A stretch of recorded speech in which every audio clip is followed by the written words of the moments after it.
second episode of the Workshop podcast.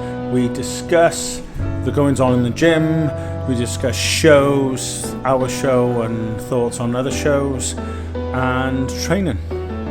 What else is there?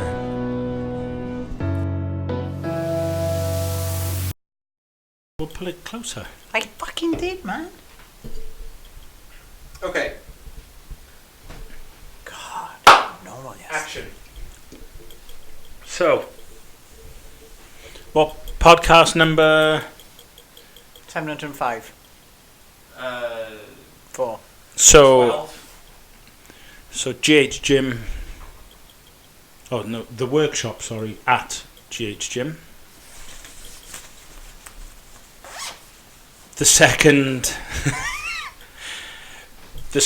Saturday night podcast. Yeah, this one. Okay. So where are we now with the gym? I don't know. Well, you spent all day up the scaffolding yesterday painting. Yes. So the gym. Yeah, the larger unit of the two is starting to take shape. It's been, about 4 or 5 weeks now. Yeah. I'm sure you remember the cleaning phase and the trying to get to the grips with the enormity of the mess, which we're getting through it daily. We're working on it. So today really has just been again a little bit more cleaning and what have you. But as you say, yesterday I think was the biggest transformation day. That was the day you could see the biggest changes in really a relatively short space. Yeah. So that's all painted, and again it's not completely finished in there as far as painting is concerned, because as we were saying earlier about the little bit of titivation and what have you, so we got to do in there as well. Yeah, but you say the majority as in what we needed the scaffolding for and the paint sprayer, etc. So obviously the scaffold can be dismantled and taken away on Monday, which is going to look like it's bigger again. But essentially we can start hopefully this week at some point putting flooring in, and then work out the best day of moving all the equipment. Yeah, but again, the thing is, I know how eager you are for that to happen, but there's so many things as well that still got to be put into place. And I know, as everybody keeps saying, Rome wasn't built in a day. Christ, we fucking realise that. But it's trying to do it as effectively, quickly, but we can, to make sure we can get people in there working out and everything else. But bottom line is we're just trying to do as much as we can ourselves. We've had a couple of little helpers here and there which have been a great help, but on the whole it's just been obviously the two of us, which is great because that's what we do, we just get on. But unfortunately some of the jobs that need to be doing in there is not out of our remit, but they're big jobs now, and I think that's the bit that's going to be most frustrating, is this jobs that really are out of our hands. Well, like the building work, etc. We're not sort of bricklayers or plumbers, that's the problem. Well, I give it a go. Yeah, I know, but you say when you're doing 12-hour days with clients, it's difficult to fit it all in. Yes, and as you say, we're trying our best, hence why it always ends up that it's a Saturday night that we're doing our podcast, because obviously we're working through days off, through everything, which again I'm not moaning about at all, but of course then as fast as we want to go forward, we can only go forward at the pace of time we've got left to do it, which is probably the most frustrating part about it, maybe. Yeah, but but essentially things are moving forward with the gym. Yes. So that's cool. We had our show last weekend, a week ago. That is to say a surprise in that week. It was only last week, but it's... I say so much has gone on since then. But we obviously with what went on with the old gym and what we're in the middle of doing with this, I think, you know, the show went really well. Yeah. Probably better than what I expected, because obviously there was not as much promotion as I would have liked, because we were obviously busy doing other things, but it went well. But I think as far as yourself, myself and Laz went, we were getting to that stage of like, we don't want to do another show. But I think after the show and the feedback we had, as in how much everybody enjoyed it, it's like, yeah, that's why we do it. Yeah, but you could say that really after every year, because we put so much into it, and we do enjoy the day.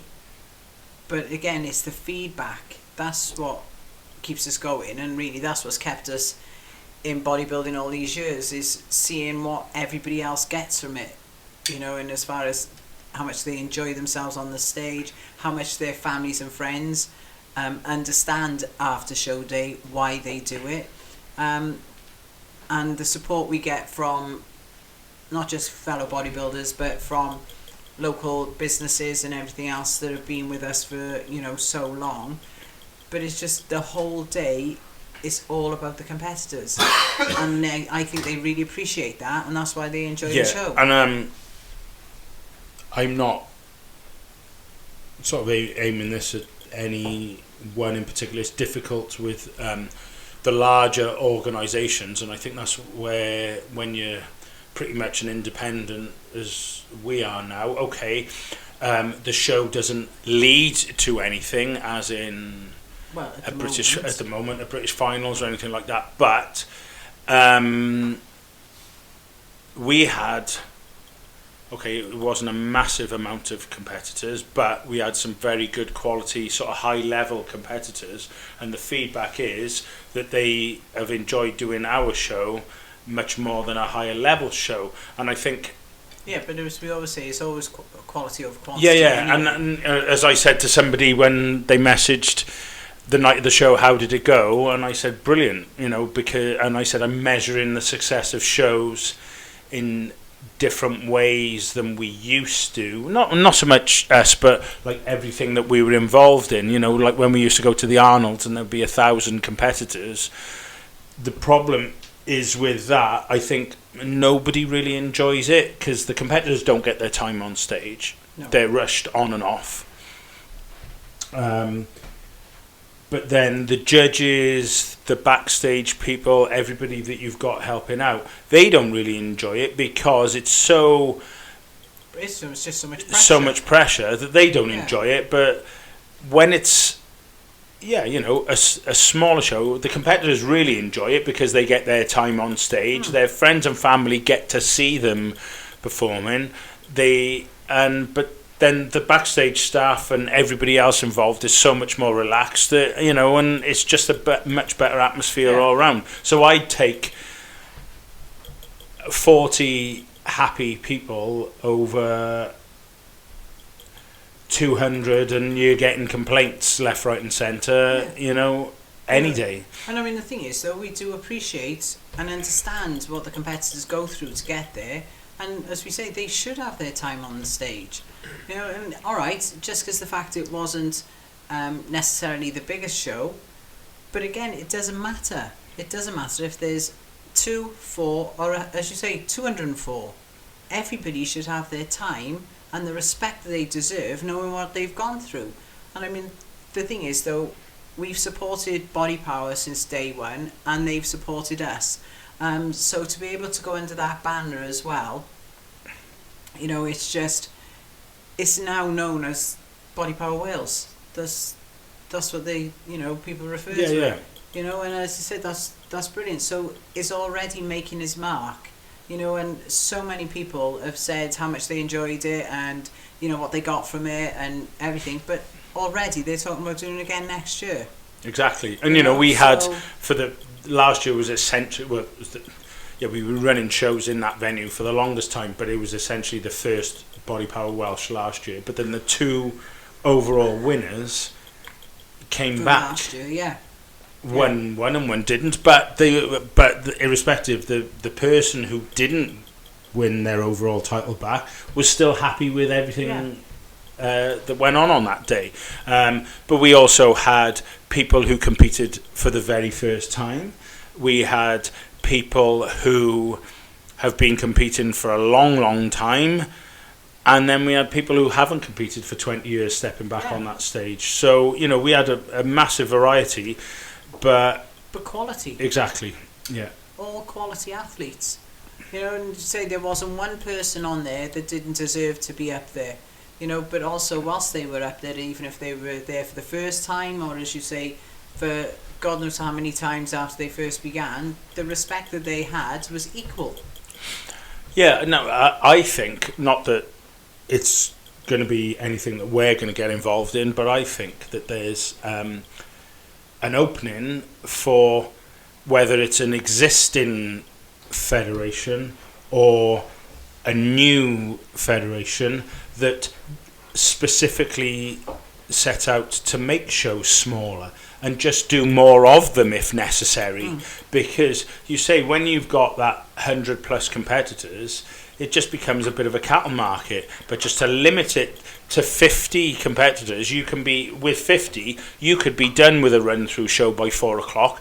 Everyone's happy, they've all got their time on stage, they go home, they can have food, or they can go out, or whatever. If they've got work the next day, they're not finishing that late. I think there's a massive opening for that, because all it seems to me at the moment is there's a battle of who's the biggest, who's the best. But as you said, it's quality, and I'm sure people would agree, and I'm not just talking shows, you know, it goes for training, it goes for business, it goes for so many areas of life in general. Quality beats quantity. So I think there's a massive opening for that. And but of course, if you do it like that, and you say close capping, but also then if you know that it's going to finish at a reasonable time, you'll probably find that the audience will stay for the whole thing. Yeah.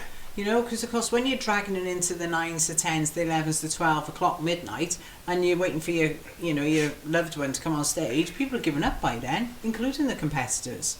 So you'll probably find that not only do they stay, but the audiences will probably be a little bit bigger because they can bring their children. Because it's not too late for them. So it's far more a family event. But as I said, you'll find that the spectator will stay the whole time. Then nobody wants to rush away because the show they know is going to finish at a reasonable hour. Exactly. So yeah, there's definitely room for embracing that, and as you say, maybe smaller and more often, just like your meals, as opposed to one big hearty meal and you think, oh fuck that, I'm stuffed. But I agree, because it was good fun and we all enjoyed the day. Because I won't dwell too much more on this, but you say if you're trying to run big shows all the time, you have to have a big team of officials there, and they're basically giving up their time anyway. So as we used to do years ago, like pretty much every weekend, it becomes a chore. But if you have smaller shows, you like, for example, you can run a small show with 3 judges. Yeah, not so much it became a chore, but it wasn't as much fun. No. Because, as you say, it's just, you don't have chance to speak to the competitors. You just running past them to try and get things done, which, okay, it was horses for courses. But Saturday, it was great, because we had time when the show was finished to speak to more or less every single competitor, every official, so it was just so much more friendly. And we were still home by 4:30. Exactly. So nobody, it was only small. Oh God, they had no competitors. There was nothing whatsoever to do with that. It was just say what we did have was quality. They had total respect. We all had time to socialise after, which to me is absolutely brilliant. I mean, that's another story we won't go into at the moment about, them and us. But it's always about the competitors. And everybody that we've spoken to since thoroughly enjoyed the day. So, in my book, again, win-win. Yeah, exactly. question. Mm-hmm. How do you find running shows now compared to back in the day? Like from the promoter's perspective. Yeah, but when you know, it's not a bad question. What's it like to run shows now compared to before? But when you think before the introduction of bikini and men's physique, if you had 30 competitors, woohoo! You know, we were on a good day. So yeah. You know, so I mean, the thing is, even now, some federations have not introduced those categories, and they are lucky to get 30 competitors. Which, that's cool. The introduction of other categories, which in turn has allowed more competitors to come on board, and the only way you can describe then, really with that amount, it just diluted the experience for the competitor.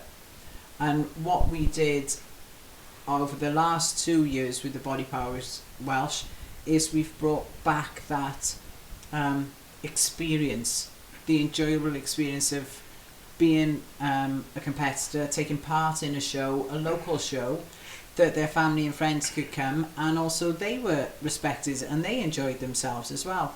So what has happened is actually it's just gone full circle, and we're giving competitors the experiences they used to have, and that's why they enjoyed it, competing, and that's why they want to come back next year. But that's the thing, isn't it? Now, you know, because of the advent of the internet, that's why businesses, you say, okay, high street shops, you'll see where I'm going with this, now are like losing out to the internet. So people are going into experiences more than like shopping or whatever, because they can do that online.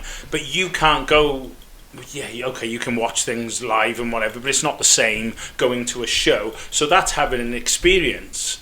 Yeah. But surely you want those experiences to be enjoyable and not dragged out all day. Yeah, but it's losing everything it wants then, and then it becomes a little bit tedious for people. But for the competitors as well, because one thing I ask my judges is if they're willing, yes, they go and have loo breaks and what have yous, and they'll, you know, we do a little bit of rotation and what have you, but there was no interval with this one, and everybody really appreciated that, because then it meant they didn't have that get ready, pump up, or we're going to have a half an hour interval, which never ever, any show is half an hour. It always goes on longer, further. yeah. So for the competitors as well, getting themselves all ready to go on stage, pumped up, ready to go, and then lo and behold, an hour later, and they're still not on the stage. So to me, and as I always said when I was judging, I would rather have my interval at home, the same as everybody else.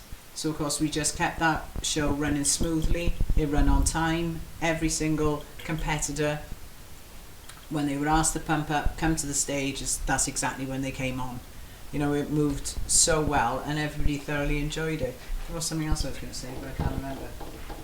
Must have been good. No. Go back to shopping. There was something you said. Experience. Yeah, can't remember. What you buy for tea today? I don't know, because you did it.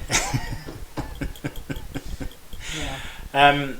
So, but in amongst all this, trying to get the gym sorted, we had the show. Obviously, that's come and gone now. So you know, there's just. But even that, no. This is one I'm going to say. But what an effect! I know we all know about the fire, but what an effect that fire had on every aspect of everything we do.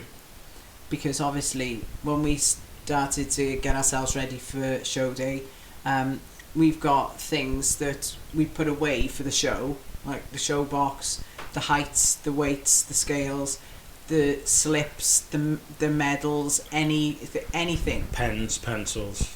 Exactly. Yeah. The lot gone, even to the extent, you know, and I didn't think we'd have to do this, excuse me, but going to buy paper clips, because we didn't even have a paper clip. It was all gone, the whole lot of it.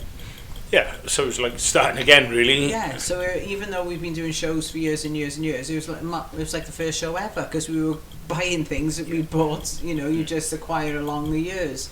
But, so even that, when we come to doing the show, you think you're moving forward, and then all of a sudden there's a reminder that the fact that how devastating that facility, and how it just been totaled from just stupid little things like office equipment and things like that. A guillotine, just a pair of scissors, just stupid things. Yeah. But so I think as well, that's why the day we were both so glad that it ended up to be so successful, because then it just made up for all that unnecessaries that we went through first. Yeah, exactly. But with the show and, like you say, everything we're trying to do in the gym, we're still trying to keep up with our own training as well. Are we? Yes. Oh, okay. But Prime handle day. I was just to say, what's the split now? yeah, it's like Legs, chest, shoulders, arms, prime. prime handle day. Yeah, it's not back day anymore. It's prime handle day. That's been erased from our memory banks.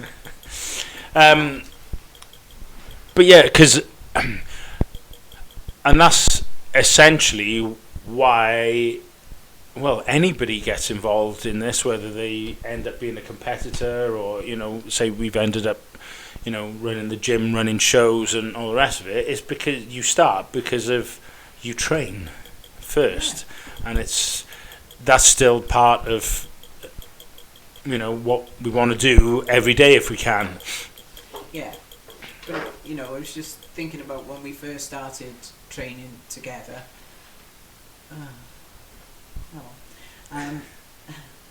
It's about 1988, wasn't it? Yeah, something like that. Yeah. But how, because I was talking to one of the girls, and how not just women's ideals of training, but how the acceptance of the female form evolving now. Whereas fit's the new thin and all that sort of thing. Whereas, say, years ago, when we first started training, there were so few females training, and almost when you did say that you went to the gym and you picked up weight, you almost looked like it was just frowned upon. But then it was acceptable to wear, it was acceptable in the 80s, padded shoulders, but now the girls want the shoulders the same size as the padded shoulders that the padding. Yeah. So, training is taking such a positive turn, but so for us to keep in it and keep training like we do, is keeping that spirit, certainly for women, alive, that it is acceptable and they can evolve. Because I was saying to somebody about still that if you're not training to be a bikini competitor, you just look like one, and then it's almost like, well, why do you want to keep training? But it's just so good now that so many of the girls want to train because they want to evolve. So I'm seeing a lot of the girls coming out of bikini and going into the figure classes now, which is, to me, is a really good thing. We said that right at the beginning when bikini and men's physique started. Well, eventually those people are going to, if they enjoy their training, they're going to grow out of those classes, because if they wanted to stay in those categories, they're going to have to curtail their training because they'll get too big. And we've seen that happening. You say a lot with the girls, but there's a lot of men's physique competitors. They're sort of moving up. They're going in because obviously you've got classic bodybuilding now. It's almost that progression, and I think it is starting to happen a lot more. Yeah, but even then, when you think of the muscle models and the fitness model and things like that, again. But could you say then that there's too many categories? Probably not, because I think then, as far as I'm concerned, bodybuilding is inclusive. So if you can include as many people as possible, and I think offering those facilities those categories rather, bringing people in that may not go on the stage because they don't feel as if they're a female bodybuilder or a male bodybuilder. So offering the different categories, I think, is making it far more inclusive. You get a lot more people on stage. Yeah, but also then looking at it from, say a show promoter's point of view, when you've got 20 plus categories,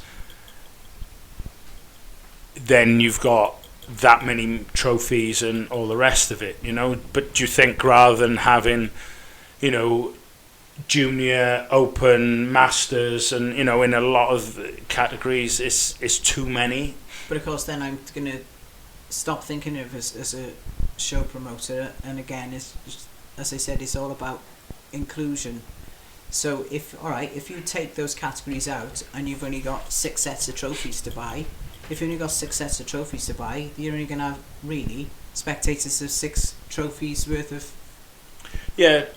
bums on seats. Maybe, but also then look at it from the an audience point of view. When you've got,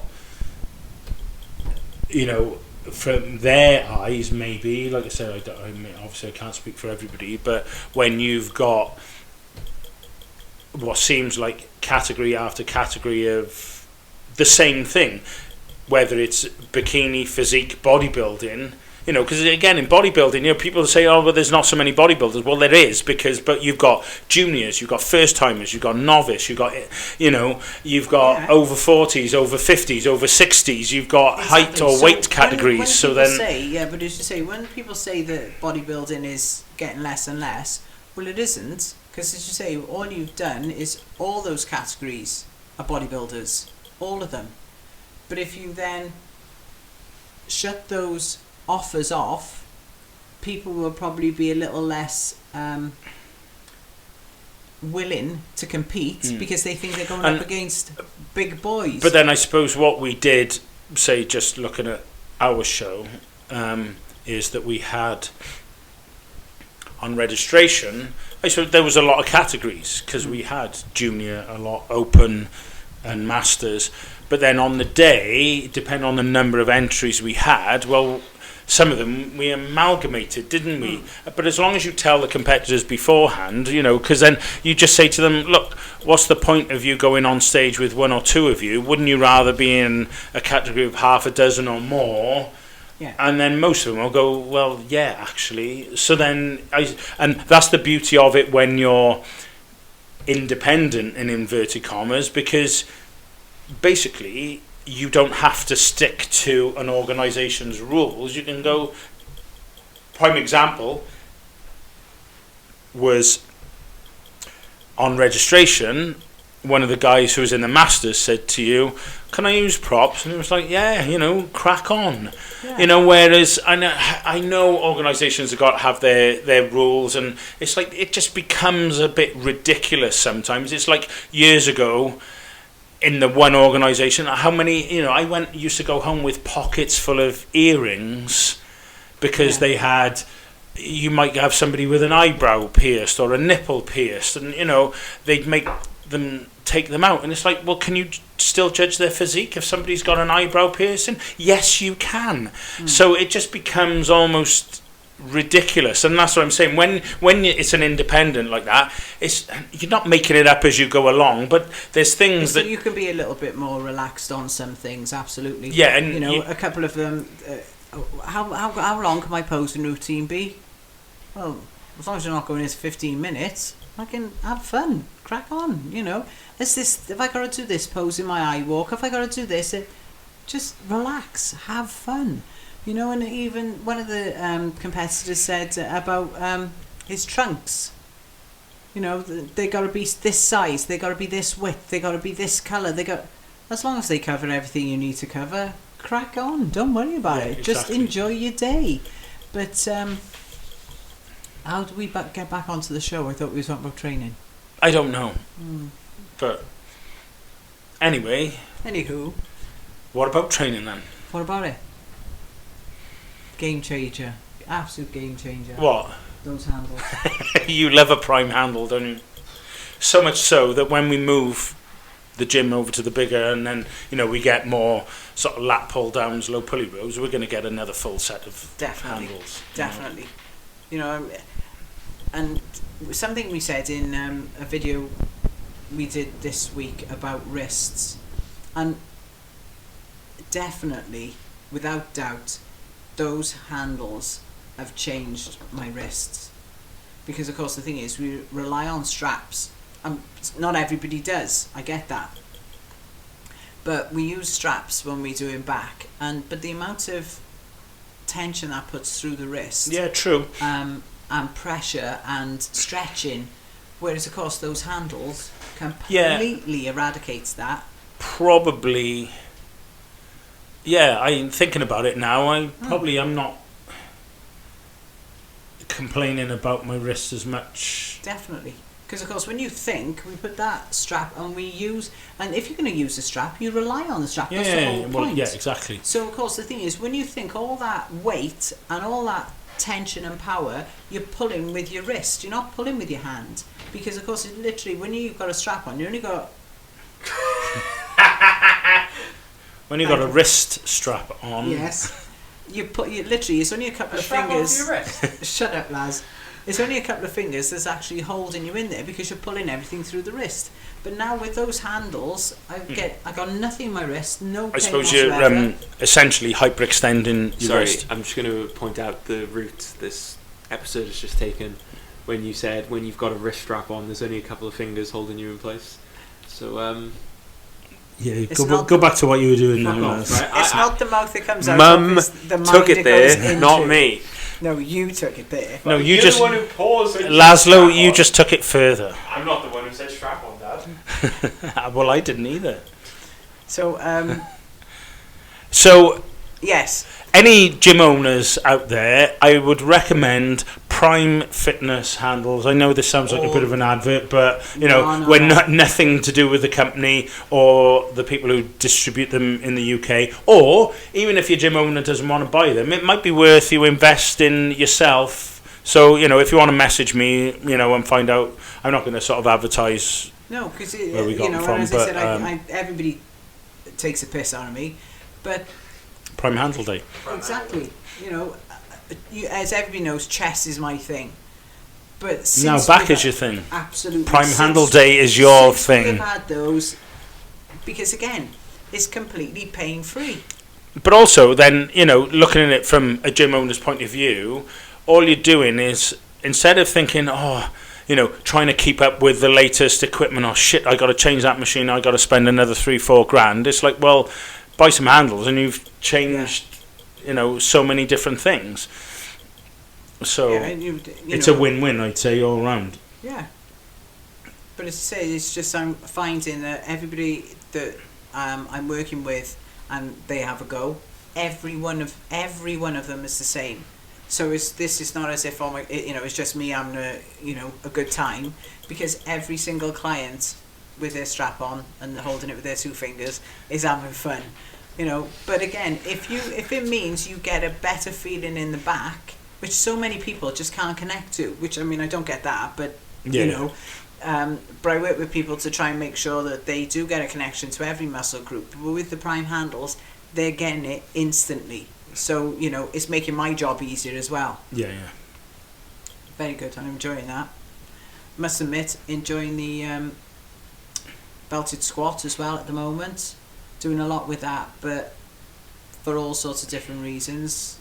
For me, I'm getting a nice little workout on that for my RDLs as well. I'm finding that really good. And sometimes it's about thinking, like, what else can I use a piece of equipment for?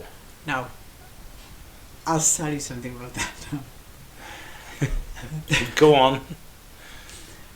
One of the members works away a fortnight at a time. Yes. And he was telling me what he did in there on Wednesday. So he was telling me Thursday.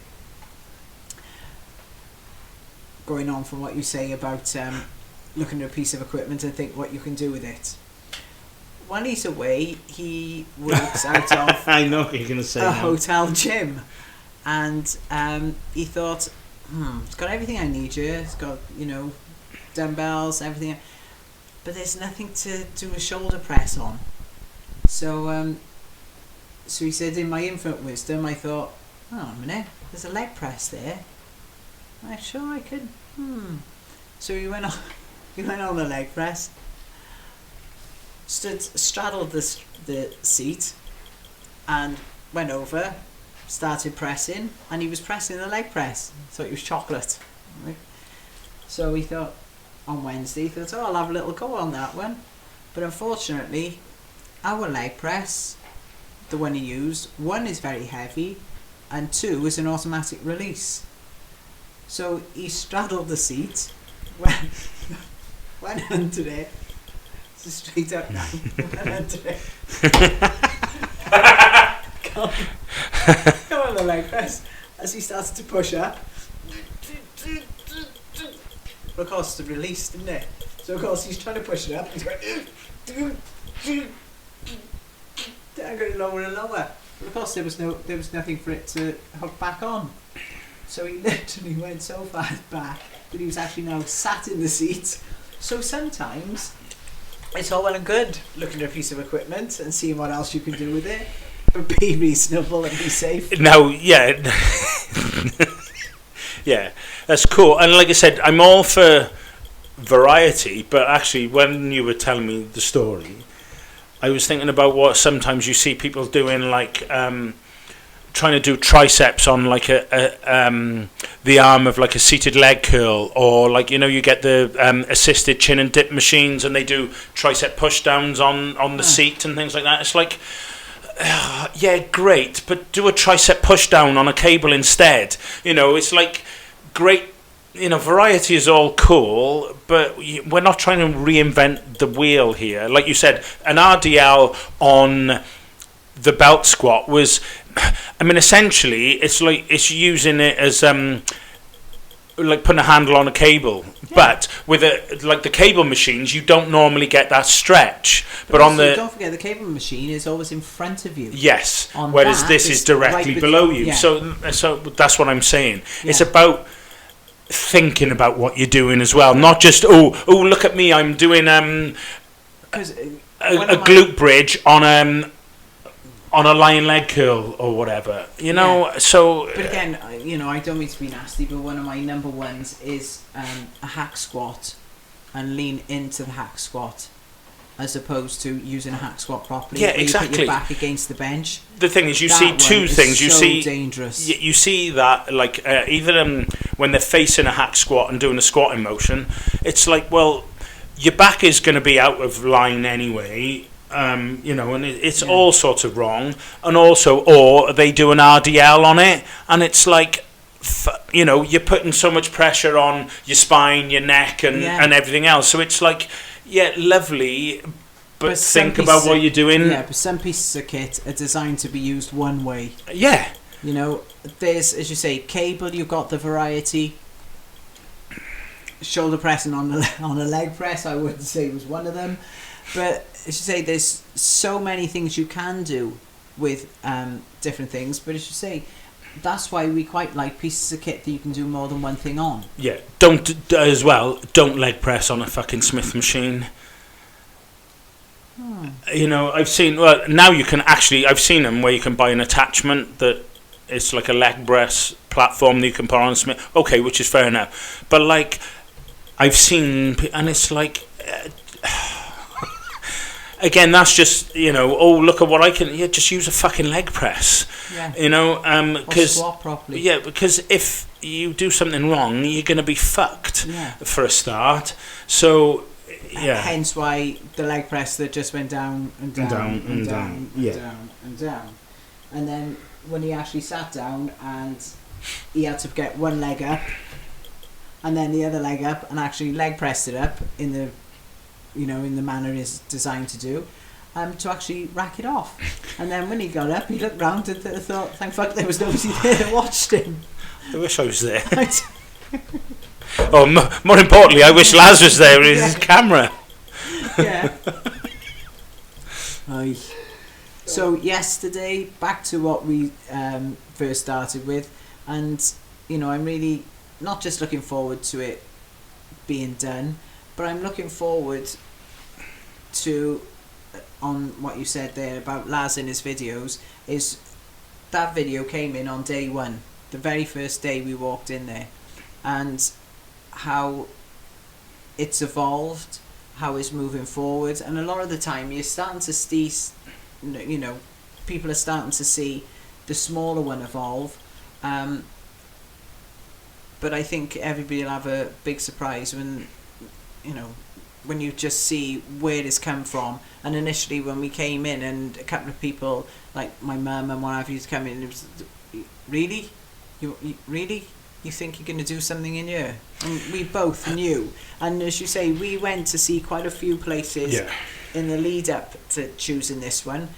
But it was just, even we were offered, the landlords of this place, to have one, this'll do for now, but then we'll have a brand new one. And both of us said, we don't want a brand new one. We could have gone to a brand new one anywhere. But it's just the character and the soul that's in this place, I think we were drawn to. That's the thing, and there are a lot of good gyms around, sort of well-equipped gyms around now, but,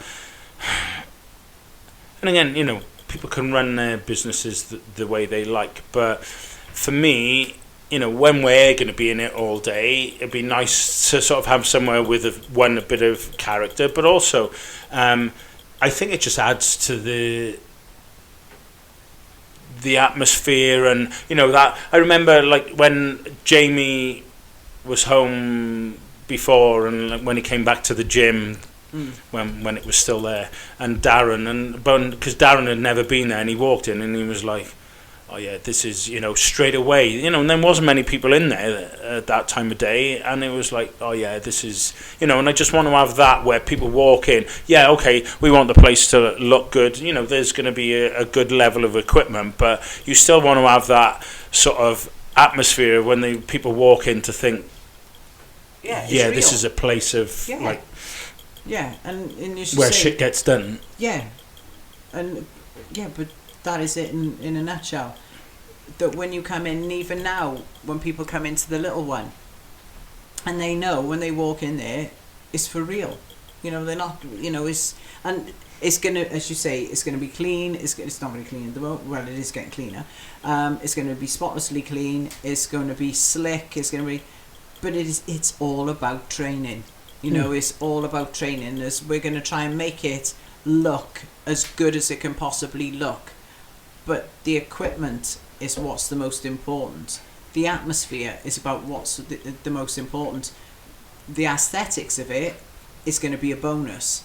But as you say, at the end of the day, we got to be in here all day, every day. So to have it welcoming, not too clinical, somewhere where you're going to come and train hard, inspirational, because obviously we want to try and keep training videos and things like that playing all the time, but also good support network and friendly atmosphere from the word go, you know. So hopefully we'll achieve that, but the rest of it will come along with it then. Yes. What? So everything you just said. Cool. Apart from that, we're done. Congratulations, guys. You did it. You got a stiff one. Yeah, because the trouble It's is, like over your strap on. I was trying to talk around like that. So it's like, Why were you talking around like that? because all I can see is the fucking thing otherwise. We'll fix that. Sounds like that. So I talk like that.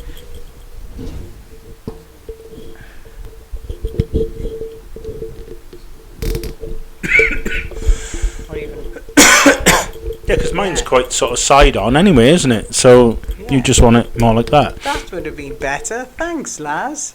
Cool. It's a bit fucking late now. Well, we know for next time. Ha! So Thank you, We're gonna Laz. put them away, or we're going to leave it there? Just like that. Just turn them around like that, is it? Just leave them like that. You're seeing this now? Okay. That's really early. Cool. Thank you. There you There go. we are. Look. That's better. Tight to the wall now.